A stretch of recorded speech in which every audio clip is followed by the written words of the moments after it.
السلام علیکم دوستانو، الله تعالی مو جوړ او روغ او آباد لره. دوستانو، له یو نوې وظیفې سره ستاسو په خدمت کې حاضر یم چې د درود شریف وظیفه ده. اسانه وظیفه ده. د پنځو لمونځو نه بعد یو کوچنی وظیفه ده چې هر کس پنځه لمونځونه چې په ورځ کې دي له دې نه فارغه سو دا وظیفه دې کوي او دعا دې کوي. دعا به یې الله تعالی فورا قبوله کړي.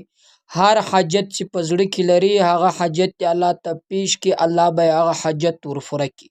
او د زړه چې کم ارمان لري، کم خواهش لري، غواړي چې هغه خواهش یې پوره سي، هغه ارمان یې ترسره سي، نو انشاءالله دغه وظیفه به یې په دغه مقصد کې کامیاب کړي چې دغه حاجت به پوره سي، هغه ارمان هغه خواهش به یې ترسره سي.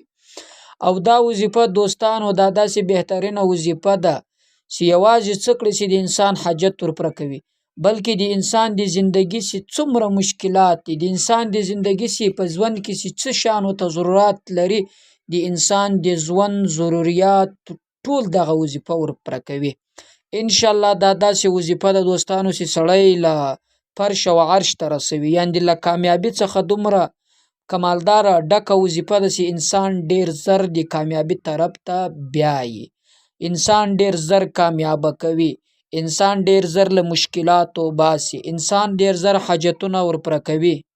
نو کوشش وکړئ پر هغه طریقه باندې کم چې زه نن تاسو ته ښیم دا وظیفه پر هغه ډول باندې وکړئ. انشاءالله دعاګانې به راته وکړئ، په ژوند کې به مو برکت راسي، په زندگی کې به مو خوشحالي راسي، په قسمت کې به مو بدلون راسي، په تقدیر کې مو بدلون راسي، او په قسمت کې به مو خوشحالیان راسي. په دنیا کې چې زندگی کوئ پر ژوند به خوند واخلي. هغه انسانان چې د دنیا له ژوند څخه په تکلیف وي، یا مثلا فقر مسکنت زیات وي، یا مثلا بیماریان ناجوړیان زیات وي، یا مثلا په دنیا کې جنجالونه بې اتفاقي جګړې زیات وي، یا مثلا د اولاد نافرمانی زیات وي، یا داسې وي چې اولاد نه وي، نو دغه مشکلاتو د حل کولو لپاره نهایت اسانه مجرب وظیفه ده. بیا خاص کر د درود شریف وظیفه هم پکې موجوده ده.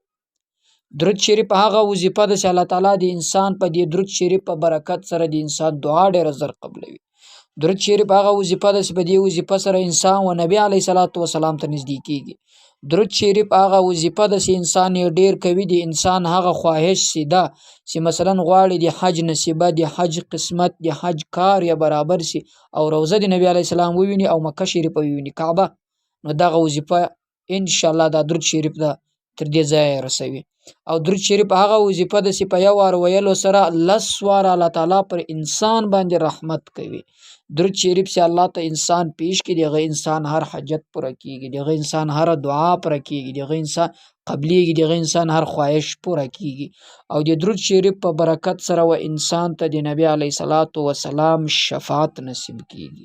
په آخرت کې د نبی علیه السلام د څنګ ملګری جوړیږي. حوض کوثر څخه هغه اوبو چې مثلا تر شیدو هم سپینې دي، هغه اوبو د قیامت په ورځ باندې نبی علیه الصلاۃ والسلام و دغه خپل امتی ته ورکوي، څوک چې ډېر درود شریف په دنیا کې ویلی. نو لہذا دوستانو، درود شریف د دنیا او د آخرت د کامیابی لپاره بهترین ذریعه ده، یو بهترین عمل ده. که غواړئ په دنیا کې کامیابی حاصله کړئ، په آخرت کې کامیابی حاصله کړئ، نو د درود شریف وظیفه ډیره کوئ. خو زه دوستانو د زندگی یو معمول درښیم. دا مثلا په ژوند کې هر ورځ د ژوند یو معمول وګرځوئ، انشاءالله ډیر اسانه عمل ده. په زندگی کې به والله بالله پر ژوند باندې خوند واخلي، په زندگی کې به د خوشحالیان ډیر سي. دغه یوه وظیفه چې زه څنګه طریقه درته ښیم پر هغه طریقه باندې یې وکړئ. که تسبیح له ځان سره پیدا کوئ پر هغه باندې یې وایاست، که پر خپل یاد باندې خپل موافق چې تاسو ته یاد دي پر هغه باندې یې وایاست، یا هغه تسبیح چې د ګوتمۍ په شکل کې راځي کې پر هغه باندې وایاست.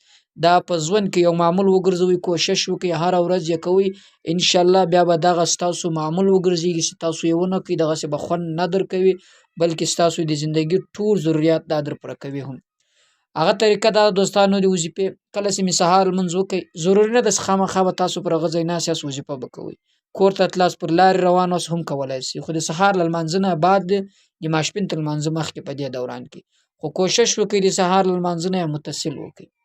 د سهار له لمانځه نه بعد 100 واره درود شریف چې اللهم صل ده، صحیح سو، اللهم بارک ده.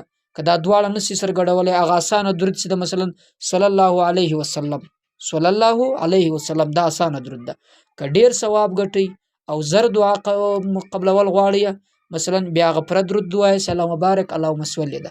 دا دواړه سلواره د سهار لمانځه نه بعد، د ماپښین لمانځه نه بعد دریمه کلمه خورچا ده، او د مازیګر لمانځه نه بعد اوله کلمه سلواره، او د ماښام لمانځه نه بعد د الله تعالی دا نوم الله الله دا سلواره، د ماخستن لمانځه نه بعد استغفار استغفر الله سلواره. ګوري دوستانو، د سهار لمانځه نه بعد سلواره درود شریف، د ماپښین لمانځه نه بعد سلواره دریمه کلمه، د مازیګر لمانځه نه بعد سلواره اوله کلمه، د ماښام لمانځه نه بعد سلواره د الله تعالی دا نوم الله الله، د ماخستن لمانځه نه بعد او سلواره استغفار استغفر الله. بیا دعاګانې هم کوی ان شاء الله. الله تعالی مهربانه ده چې د دې په برکت سره به ستاسو دعا قبول شي، او الله تعالی به مې د دې وظیفې په برکت سره په ژوند کې خوشحالانې در نصیب کې، په زندگی کې مبارکات راسي. دا یو ورځ وکړي، بل ورځ وکړي، اخر ته به ورباندې مختصي د ژوند یو معمول به وګرځوي. هیڅ کله به بیا له پریشانۍ سره نسي مخ، هیڅ کله به بیا له نقصان له تاوان سره نسي مخ، هیڅ کله به بیا له تکلیف ټینشن سره نسي مخ، او هیڅ کله په یو کار کې بیا شاته ناکامه نسي را، او هیڅ کله به د زړه له تنګي له بې سکون سره نسي مخ. ځکه چې دا بهترینه وظیفه ده، د ژوند د زندگی معمول یې وګرځوي. الله تعالی دې وکړي ستاسو خوښه چې دا وظیفه او ویې کړي. پر الله مسپارم. السلام علیکم ورحمت الله وبرکاته.